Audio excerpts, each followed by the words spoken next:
है। अब जरा सियासत के बाद बात अवाम की करते हैं, क्योंकि अवाम आज सरापा एहतजाज थे और एहतजाज इंतजामिया के खिलाफ था कि वादे तो किए लेकिन वफा करने के लिए आज तक कोई भी सामने नहीं आया।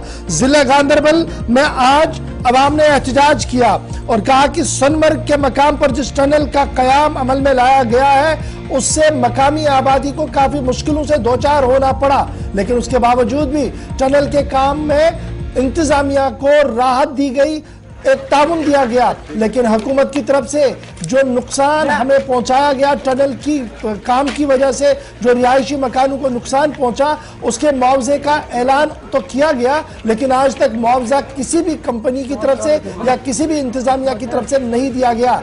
आज एहतजाज करते हुए मकामी लोग सड़क पर आए और उन्होंने गगनगीर गांधरबल सोनमर्ग रास्ते को बंद करते हुए एहतजाज करते हुए यह इल्जाम आयद किया कि हुकूमती सतह पर जानबूझकर इन लोगों को तंग किया जा रहा है और उन्हें मजबूर किया जा रहा है कि वो सड़क पर आकर इस तरीके का एहतजाज करें जिससे अवाम को भी मुश्किलों का सामना करना पड़े। आज कई गाड़ियां कई घंटों तक यह मामला वहां पर चला, जिसकी वजह से इस शाहराह पर ट्रैफिक की आमदरफ्त भी रुक गई और जो सैयाह सोनमर्ग के लिए आ रहे थे उन्हें भी रुकना पड़ा जब तक पुलिस ने उन्हें मिन्नत समाजत कर वहां से नहीं हटाया। अब at the end of the day हुआ क्या है, सीधे चलेंगे सलीम वानी इस वक्त मेरे साथ है। सलीम, सुबह आप रिपोर्ट कर रहे थे कि एहतजाज हुआ है, अब इस वक्त की ताजा तरीन खबर क्या है, क्या एहतजाज खत्म हुआ है और किन शराइत पर खत्म हुआ है? अगर जो सुबह गांधरबल जिले में प्रोटेस्ट हुआ है वहां पे जरूर लोगों को आज तक जो वादे किए थे कि जडमो टनल में जो वहां पे जो ब्लास्टिंग हुई थी उसमें आपको मुआवजा मिलेगा, लेकिन लोगों को ये भी नहीं है कि लोग बेचारे ख्वामखा में सड़क बंद करेंगे। श्रीनगर लेह कौमी राजमार्ग को आज 1 घंटे के लिए सुबह सुबह रजन में बंद किया, प्रोटेस्ट किया। जो गरीब आवाम है उसको टनल का तब फायदा लगेगा जब उसके घर उजड़ गए, जब उनको घर के दीवार टूट गए, जब उनके घर के जो अंदरूनी जो उनके पिलर्स थे वो टूट गए, जब आज तक उनको जो कमेटी बिठाई गई थी आज तक वो शायद जो इनके पास मुआवजा मिलना था वो नहीं मिला।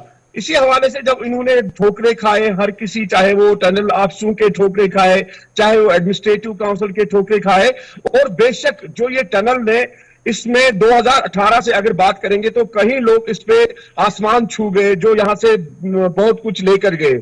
अगर आप जिला गांधरबल के जो बेशतर जंगलात हैं वहां पे काफी सारे दरख्त काटे गए थे उस टाइम, और वो भी उसमें भी गवर्नमेंट ने रिपोर्ट मांगा था क्यों ऐसे दरख्त काटे गए, क्यों प्रॉपर चैनल दरख्त नहीं काटे गए। अब गरीब आवाम को एक ही सहारा होता है कि एडमिनिस्ट्रेशन, जब इनको ठोकरे खाने पड़े एक दरवाजे से लेकर दूसरे दरवाजे पे रहिएगा। मेरे साथ इशफाक शबीर साहब भी वहां से ज्वाइन कर चुके हैं। इशफाक साहब बहुत शुक्रिया जी ज्वाइन करने के लिए। सलीम साहब आप स्टैंड बाई पे रहेंगे मेरे साथ। इशफाक साहब, ये जो एहतजाज आज आप लोगों की तरफ से किया गया ये पहला मौका नहीं है, आप लोगों की तरफ से एहतजाज किया गया, इससे पहले भी आपकी आवाज उठ रही थी और ये कहा जा रहा था कि मुआवजा दिया जाए। कुल मिलाकर कितने रिहायशी मकान हैं जिनको नुकसान पहुंचा है इस टनल के बनने से, और इंतजामिया ने क्या वादे आपसे किए थे? चलिए जी, कोशिश करूंगा जी दोबारा, ये हमारे सरपंच साहब है वहां से इशफाक साहब, उनके पास चलेंगे। सलीम साहब जरा ये भी बताइएगा, आप रिपोर्ट इस वक्त कर रहे हैं जी गांधरबल से, लगता है कि बिजली की आंख मचोली शुरू हो गई है और आपके पास भी वहां बिजली नहीं है? नहीं, हमारे यहाँ हम तो गाड़ी में है, आपका अचानक यहाँ पे घर जा रहा हूँ, यहाँ पे सर्दी भी बहुत है इसलिए यहाँ पे गाड़ी से बात करनी पड़ती है जी। इसलिए साथ साथ ये बोलेंगे गौर साहब, जो वहाँ पे लोग है गरीब आवाम है, इनको जब आज लगा कि यहाँ पे हमको कोई सहारा नहीं है इसके बगैर, तो इन्होंने सड़क का रास्ता लिया, तो प्रोटेस्ट किया। तो इसी हवाले से हमने बात की, तो सुबह सुबह जब इनको जो वहां पे टूरिस्ट थे वो सोनमर्ग जा रहे थे उनको भी वहां पे रोक दिया गया। बाद में यही चीज होता है कि पुलिस को सामना करना पड़ता है, पुलिस का हालांकि इसमें रोकता हूं आपको। इशफाक साहब मेरे साथ दोबारा ज्वाइन कर, इशफाक साहब बहुत शुक्रिया जी ज्वाइन करने के लिए। मैं जानना चाहता हूं कि कुल मिलाकर अगर हम आज के दिन की बात करें, जो एहतजाज हुआ है, कितने रिहायशी मकानों को नुकसान हुआ है और हुकूमती सतह पर आप लोगों को क्या वादा किया गया था?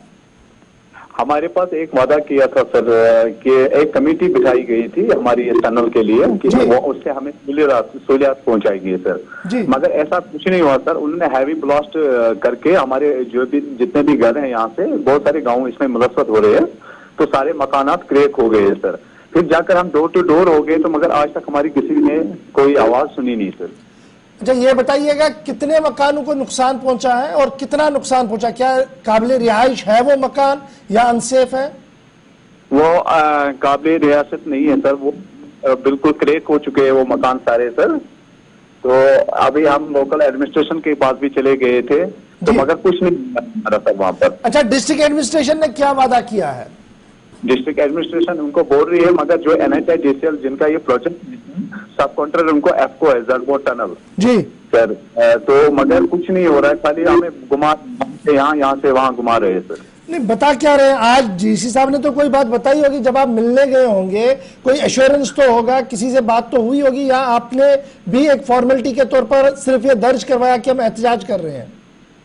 हाँ सर, हमने बोला एहतजाज करेंगे, क्योंकि ये टनल वाले हमारे सुन नहीं रहे। उन्होंने कहा कोई नहीं, हम इनसे बात करेंगे, मगर आज तक बहुत साल हो गए सर बात करते, बात कहीं पहुंचती ही नहीं। अच्छा, टोटल फिगर आपके पास है कि कितने मकानों को नुकसान पहुंचा है?